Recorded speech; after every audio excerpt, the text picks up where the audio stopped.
Bienvenue dans une vidéo où aujourd'hui et pour notre plus grand plaisir nous parlerons des femmes de tête mais également des femmes fatales qui bien souvent sont deux femmes qui s'assemblent et au final ne font qu'une. En premier lieu, qu'est-ce qu'une femme de tête et une femme fatale?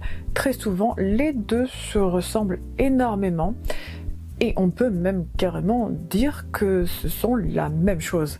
Sauf que il y aura un côté un peu plus dans la séduction chez la femme fatale. Pas la séduction de tout le monde, mais une manière d'être un petit peu plus sensuelle. Même un charme naturel beaucoup plus élevé que la femme de tête. Mais ça se ressemble énormément.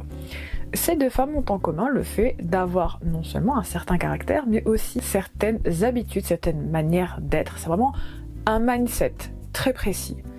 Et je vais vous le dire tout simplement dans cette vidéo, le mindset dans lequel on est quand on est une femme de tête et une femme fatale.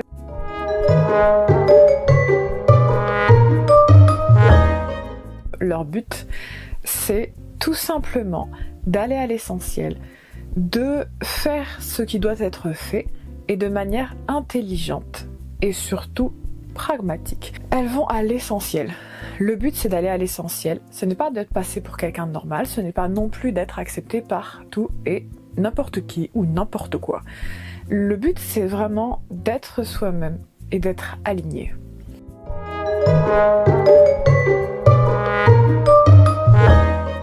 En deuxième lieu, on ne fait pas de hate watching, c'est-à-dire tout ce qui va être s'abonner ou regarder du contenu juste pour pouvoir déverser de la haine ou des critiques acerbes et surtout purement gratuites et méchantes, ou regarder des choses simplement sur des personnes qu'on déteste, juste pour pouvoir baver dessus.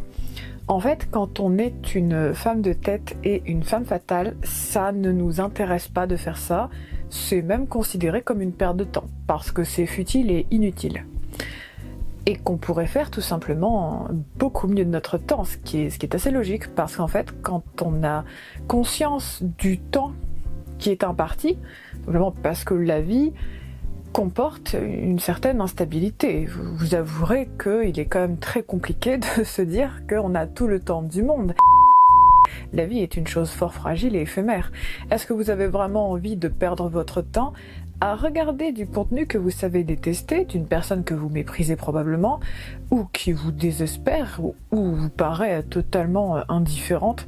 Quel est le but? Aucun. Ça n'a pas de sens. En fait, il n'y a pas de sens à accorder du temps, à regarder volontairement du contenu qu'on sait qu'on va détester, d'une personne que l'on n'aime pas forcément ou qui nous ennuie plus qu'autre chose. En fait, il y a une certaine logique d'accorder de la valeur à son temps. Parce que quand on est une femme de tête et une femme fatale, on accorde énormément de valeur et d'importance à notre temps et à l'usage qu'on en fait.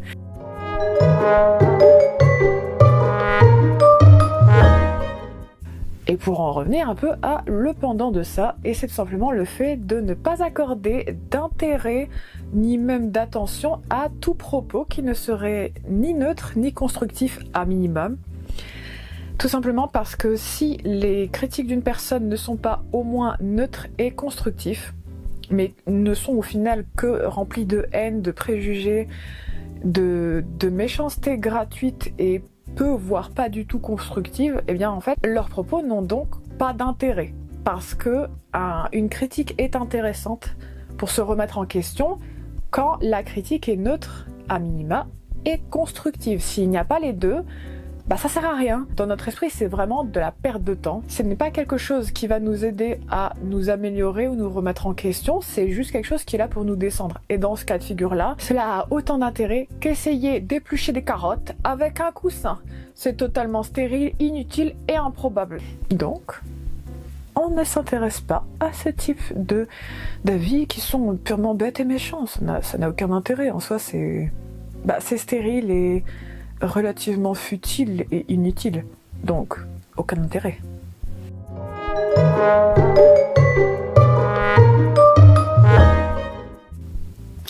Une femme de tête et une femme fatale ne s'excusent pas d'être qui elles sont. Elles ne s'excusent pas non plus de respirer ni d'avoir un avis qui peut être contraire à ceux des autres.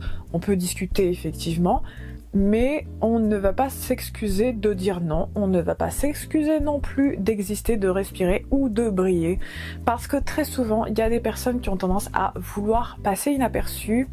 Je pense notamment aux clean girls qui sont un peu dans la vibe d'essayer d'être dans de la discrétion, mais en même temps avoir l'apparence de la performance et du contrôle de soi, mais qui n'ont au final que l'apparence du contrôle de soi, parce qu'on sait bien à quel point en fait il y a quand même beaucoup de choses qu'on l'a vu dans les médias notamment, qu'en fait c'est beaucoup de cache-misère, et le fait de vraiment renier une partie de soi-même, de vouloir se cacher, être dans de la discrétion, être aussi dans le désir de ne prendre pas trop de place au final, et d'essayer de passer un peu inaperçu, on va pas se mentir, et d'avoir ce côté un peu je veux donner l'impression d'être dans l'idéal féminin, mais globalement c'est un idéal pour qui en fait ces personnes veulent passer pour un idéal féminin. Et à l'inverse, eh bien les femmes fatales et les femmes de tête, elles ne vont pas essayer spécialement d'attirer l'attention, mais ne vont pas non plus essayer de passer inaperçue, d'être discrète, de ne pas prendre trop de place, et surtout n'essaye pas d'avoir l'apparence du contrôle de soi. Et c'est ça la différence avec les clean girls et également les pick me, c'est que les femmes fatales et les femmes de tête, elles ne sont pas dans l'apparence du contrôle de soi, elles sont davantage dans l'incarnation. C'est-à-dire que on est vraiment en contrôle de nous-mêmes. C'est pas une apparence. C'est vrai que par moments on peut être très passionné, on peut être très expressive, ou au contrario on peut être très réservé, mais on a ce côté de ne pas s'excuser d'être comme on est, de ne pas essayer de rentrer dans un moule, dans une case pour satisfaire tout le monde, et on n'a pas ce côté essayer d'être discrète, et on n'a pas non plus ce côté essayer d'attirer l'attention. En soi, on a tendance davantage à embrasser notre nature, vraiment notre nature féminine, mais pas l'aspect le plus passif et le plus docile, parce qu'en fait le fait d'être une femme de tête et d'être une femme fatale, en fait ça tient davantage du fait d'être dans notre côté primaire, le côté que l'on peut qualifier dans le règne animal de prédateur, tout simplement parce que on est un peu à l'image de ce qu'on pourrait qualifier de grands prédateurs, comme un peu les jaguars et les panthères. On est un peu dans cet état d'esprit, c'est-à-dire qu'on est très calme, qu'on va vraiment beaucoup observer le terrain et les personnes. On va avoir tendance à réagir un peu plus doucement, et en même temps à être capable de se lever pour nous-mêmes et d'avoir une réaction immédiate sans même élever la voix, ou parfois en élevant la voix. Si une personne nous manque de respect, on va avoir tendance effectivement à dire les choses et à dire non. Parce que, tout simplement, et sans la moindre envie de s'excuser de ça. On va pas s'excuser d'être. Et on va pas non plus s'excuser d'avoir des convictions, des valeurs, de les suivre et de faire entendre notre voix. D'ailleurs, si vous n'êtes pas encore abonné, je vous invite à le faire tout de suite. N'oubliez pas de commenter et de liker. Et j'aimerais d'ailleurs beaucoup avoir votre avis sur, selon vous, qu'est-ce qui fait une femme de tête et qu'est-ce qui fait une femme fatale? Ça peut être très intéressant effectivement d'avoir votre avis. Et on reprend tout de suite.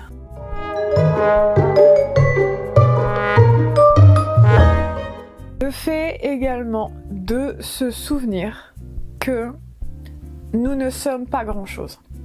Parce qu'une femme de tête et une femme fatale a parfaitement conscience de ses forces, de ses faiblesses, mais également de sa limitation dans le monde.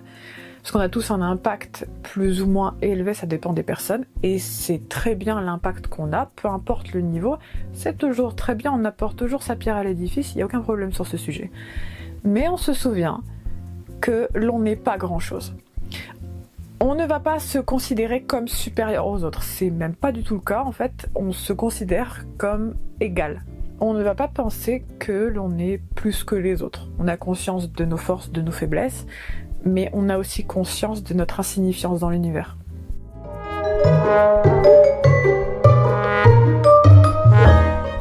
les femmes de tête et les femmes fatales ont tendance, et je peux le dire même à titre personnel, on ne partage pas tout et n'importe quoi.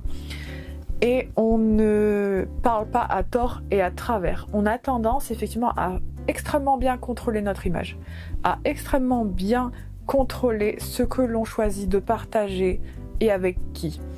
Et le fait d'être un peu trop dans le partage de votre vie, par exemple si vous postez, je sais pas, tout et n'importe quoi, que limite tous vos followers ou même des personnes que vous ne connaissez même pas savent absolument tout de vous, eh bien déjà, sachez que c'est un peu étrange que autant de personnes soient autant au courant de toute votre vie, parce que ça veut dire quand même que tout le monde, et je dis bien tout le monde, connaît votre vie sur le bout des doigts et peut vous retrouver n'importe où et n'importe quand. Alors est-ce que vous avez vraiment envie que tout le monde, y compris votre voisin bizarre d'une 50aine d'années qui a tendance à vous regarder en bavant à chaque fois, connaisse toute votre vie? Parce que quand on partage autant sa vie sur les réseaux, ça veut dire aussi que des personnes qui peuvent vous plaire vont le voir, autant que des personnes qui vous feront froid dans le dos. Donc, est-ce que vous avez vraiment envie de partager la totalité de votre existence et de votre vie avec des personnes que vous soupçonnez de faire des choses fort bizarres et fort questionnables? Parce que c'est aussi ça, les réseaux, c'est aussi prendre le risque que tout le monde, et surtout n'importe qui et n'importe quoi, puisse avoir accès à autant d'informations sur vous. Et quand on est une femme de tête et une femme fatale, on ne donne pas accès aussi librement à absolument toute notre vie. Ça ne viendrait pas à l'esprit, parce que ça n'a pas de sens notamment, et c'est extrêmement dangereux. Ce n'est pas un monde de bisounours. Nous ne sommes pas du tout chez les bisounours. D'ailleurs, le fait également de parler à tort et à travers, eh bien en soi, ce n'est pas une bonne chose. Déjà parce que vous allez passer pour quelqu'un qui ne sait pas filtrer et qui passe son temps à jacasser et surtout à apprécier le son de sa propre voix, parce que globalement, quand on passe son temps à parler et à pouvoir pérorer encore et encore et encore et encore, à toujours parler de soi-même, bah déjà c'est égocentrique. Première chose. Et deuxième chose, il n'y a pas de mystère. Il n'y a plus de mystère, il n'y a plus rien. La personne, elle a accès à la totalité, vous dites tout et n'importe quoi, tout ce qui vous passe par l'esprit. C'est une chose d'avoir de la conversation, c'en est une autre de parler pour ne rien dire. Et les femmes de tête et les femmes fatales ne parlent pas pour rien dire. On n'est pas là en fait pour meubler le silence. On va s'exprimer quand c'est nécessaire, quand on a quelque chose de pertinent à dire ou d'amusant à dire, mais on ne va pas s'exprimer juste pour s'exprimer. On va parler avec intelligence, on va parler avec parfois des petites blagues, etc. Mais le but, ce sera pas juste de remplir le silence.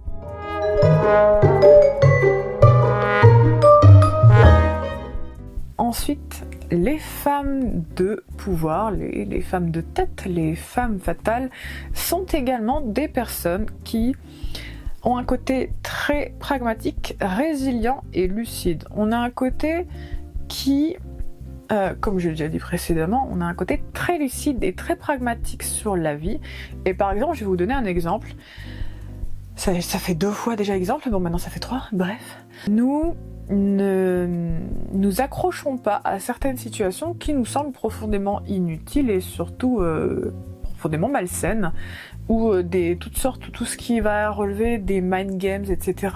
En soi, on voit pas d'intérêt à essayer de faire en sorte que quelqu'un reste dans notre vie, de supplier, des choses comme ça, on fait pas, tout simplement parce que si la personne elle veut rester, elle reste, si elle veut pas rester, elle reste pas.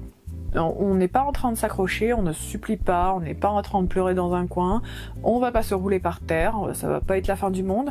Après, c'est une manière quand même de réfléchir qui vient avec le temps, et j'espère du coup que mes conseils vont vous servir.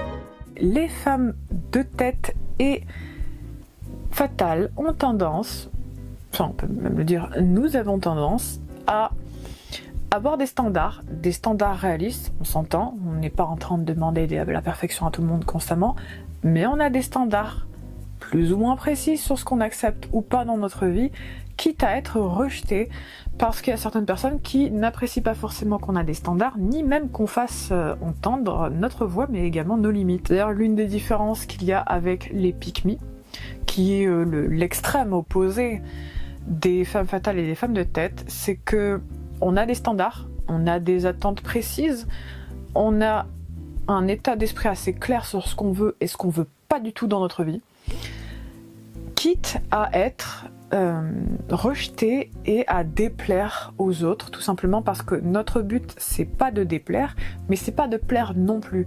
On est dans un état d'esprit où on est comme on a des standards. Si la personne en face ne nous respecte pas, bah elle peut partir. Il y a vraiment un sens très détaché aussi là-dessus, c'est-à-dire que si la personne nous manque de respect, elle n'a pas sa place dans notre vie. On se dit pas « Ah mais non, je vais la regretter, tellement de tristesse dans mon petit corps !» Non.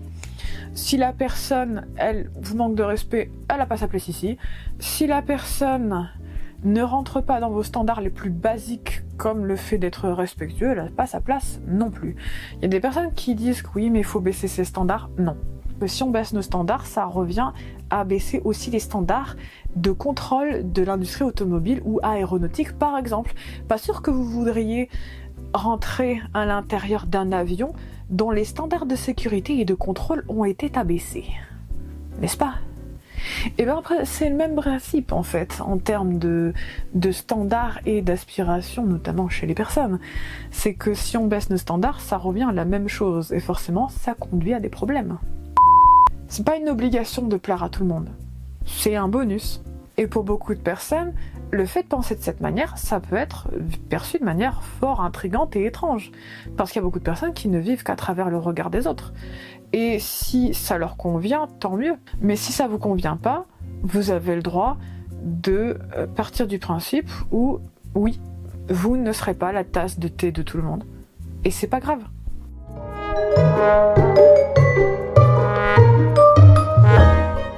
Les femmes fatales, attention, et notamment c'est quelque chose qui revient très souvent.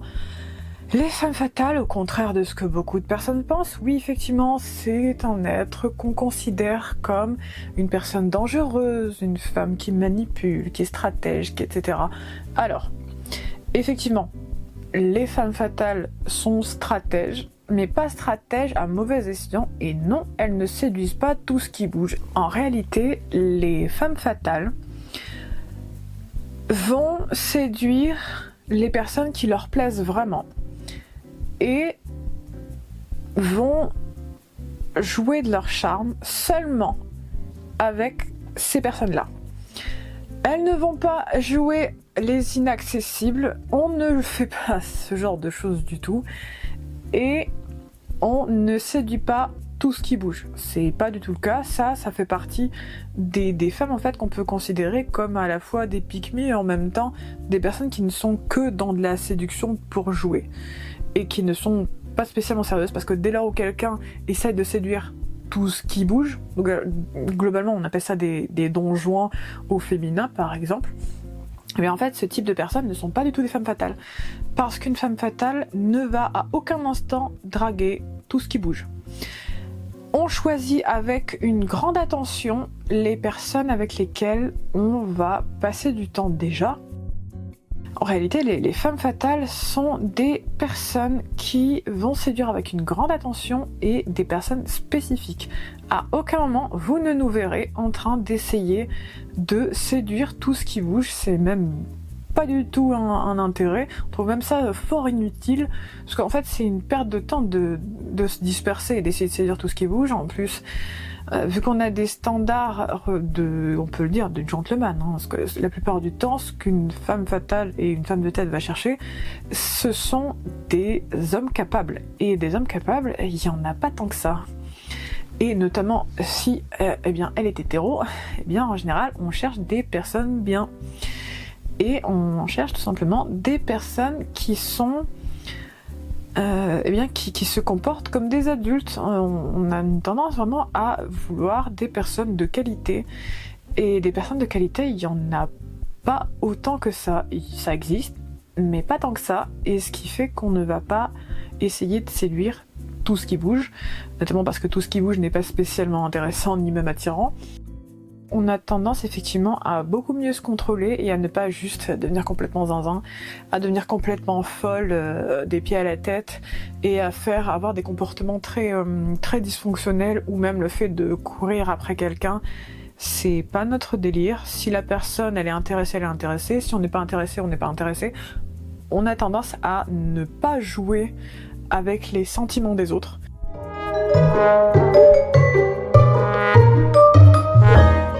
Et finalement, il y a également le côté du détachement. Le grand détachement, il fait que ça sorte. On a ce côté à être très détaché et surtout ne pas laisser facilement quelqu'un avoir du pouvoir sur nous. Tout simplement parce que la seule personne qui doit avoir un contrôle sur une femme de tête ou une femme fatale, c'est elle-même. Et le but n'est pas du tout de se faire influencer par les autres. On a même tendance à être très détaché sur la question parce que les autres n'ont pas à avoir de contrôle sur nous. De la même manière qu'on ne veut pas avoir de contrôle sur les autres, eh bien on est dans une optique où on ne va pas se laisser influencer par l'extérieur. On aura vraiment une approbation uniquement interne. Et où l'approbation ne sera au final qu'interne et pas du tout externe, ce qui évite notamment d'avoir tendance à être dans de la dépendance affective. On n'est pas du tout là-dedans, tout simplement parce que notre bonheur, le bonheur d'une femme fatale ou d'une femme de tête ne doit pas dépendre de l'extérieur, ne doit pas dépendre du fait qu'une personne nous apprécie ou pas, que telle personne a accepté de nous inviter ou pas. Il y a vraiment tout un écosystème à étudier, et sur le fait surtout que ce qui est primordial, c'est votre écosystème interne. Considérez l'approbation externe comme du bonus. Et dès lors où une personne, par exemple une personne malveillante, essaye de faire descendre votre confiance en vous ou de vous manipuler, sachez que en réalité, les personnes ont du pouvoir sur nous uniquement dans le cas où on leur en accorde. Dès lors où vous ne laissez pas les autres vous manipuler, vous influencer et avoir un quelconque pouvoir de contrôle sur vous, eh bien cette personne n'en a du coup aucun, parce que la seule personne qui peut se permettre de lui en donner, c'est vous-même. La personne ne peut pas réclamer d'avoir un pouvoir sur vous sans que vous ne lui en accordiez. Et c'est d'ailleurs comme ça qu'on devient quelqu'un d'absolument sauvage. Parce que quand on se libère de ce poids, ce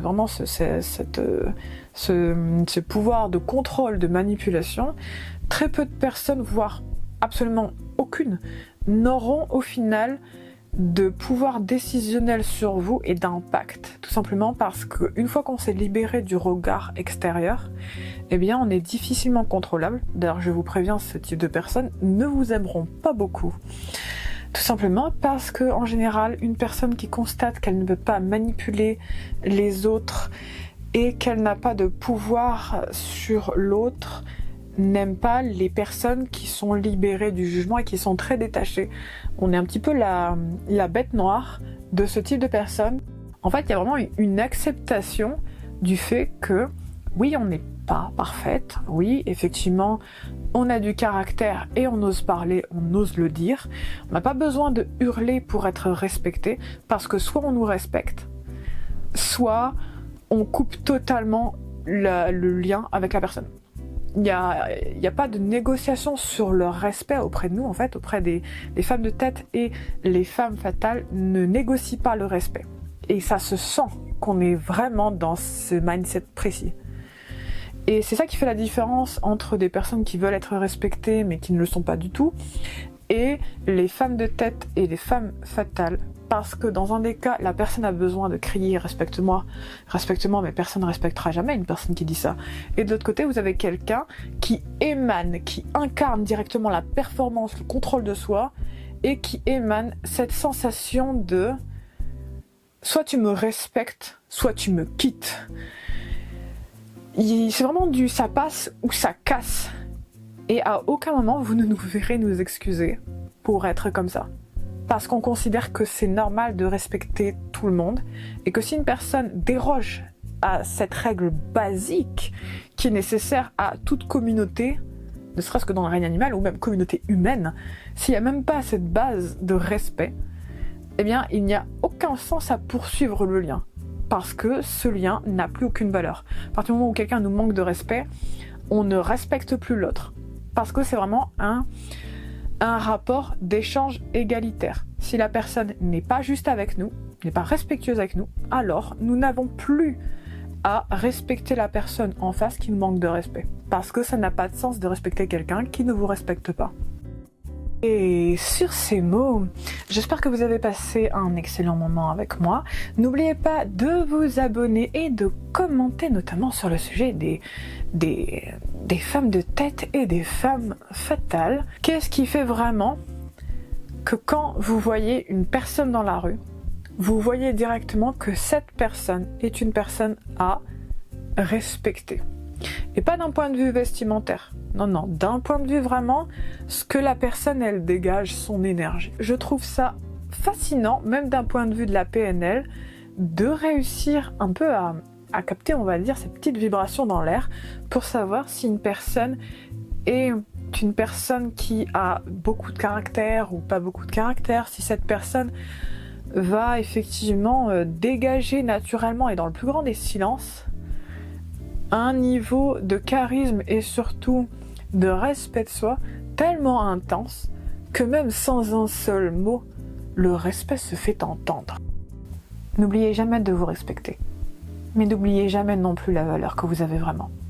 Parce que c'est très facile à oublier et c'est très facile de s'oublier. Et sur ces mots, à bientôt.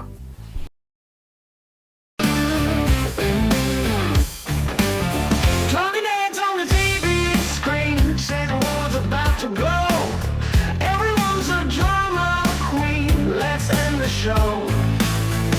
Press the button, stop the chatter.